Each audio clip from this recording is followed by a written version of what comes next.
Welcome back. Yeah, it's just about that time again. Closing time just before 1. Dow and Bitcoin still stabilized, about the same for the last hour. Overstock.com is on a rocket shot. I think it's in the middle of a short squeeze, up big since we started talking about it. Keep your eyes on that one. And also InvestView, a couple people emailed and texted me they couldn't understand the symbol. It's Ida Nancy Victor Uncle. And look it up, do some homework. And this is the time where I pour myself a nice cold drink. And Frankie, our managing editor, goes through the show and corrects all the mistakes I made. And I just sit back and have a cocktail. And why don't you have one with me? Here you absolutely. Go, I'm not the greatest pourer, but here's to you. Here's to more accurate broadcasting. It's a little question, tequila. You got question? We got the answer. That's for sure. Well, we must begin with a correction, not for you, but for our production director, Lamont. We call him Ned Lamont.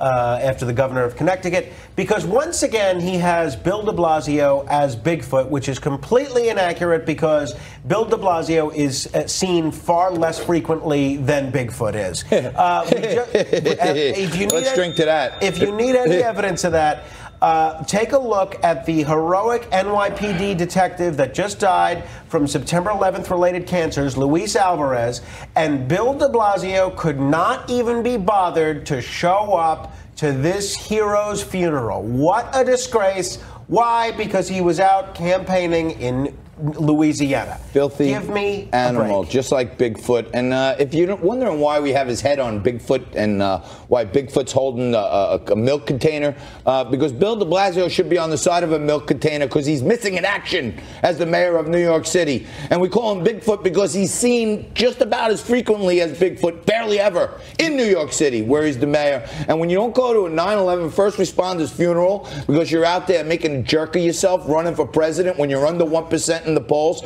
you deserve to be impeached as mayor. Can we impeach the mayor? Is that a mistake? Well, can we do that? The governor can. Let's impeach him. The governor can recall him, but or the governor can remove him. But not. And this time around, not only was he attacking the cops, but he's now gotten over his obsession with attacking the police. Now he's attacking charter schools. So if you're the proud parent of a student in charter schools anywhere in the country, the mayor wants it to be known that he doesn't like you or your children. Now.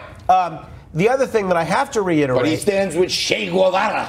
That's right. This guy stands with, he holds up these, Cuban socialists as some of his heroes in life. It's scary. The other thing I have to reiterate is the thing that you mentioned at the beginning of the show, which I corrected at the time, but I must repeat because it's a mistake that so many of you watching are going to make.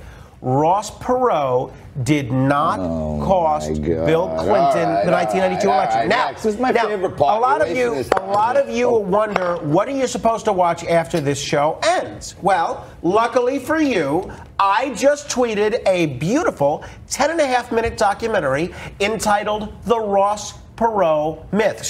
Titled The Ross Perot Myth, which explains in detail why this myth, which people have been repeating for 27 years, is completely fallacious. So go to my Twitter after the show, this includes you, John, and watch this video. My Twitter is at Frank, like my name, Morano. Frank, M-O-R-A-N-O. Okay. Any more gratuitous plugs? I think we've beat the Ross Perot horse John, to literally clearly, death today. Looking at your scalp, you know a thing or two about plugs. So let's not touch upon that. Penultimately, I do want to mention that you indicated earlier that we have a bipartisan nature of our show. That is not true. Our show is nonpartisan. All parties are welcome to watch and to contribute. We're gender neutral, party neutral. And then lastly, John, we're identifying as nothing. I can't believe I have to correct you on this again, but in the politics panel, you indicated that Alyssa Milano was on The Sopranos. Now, I've corrected you on this before.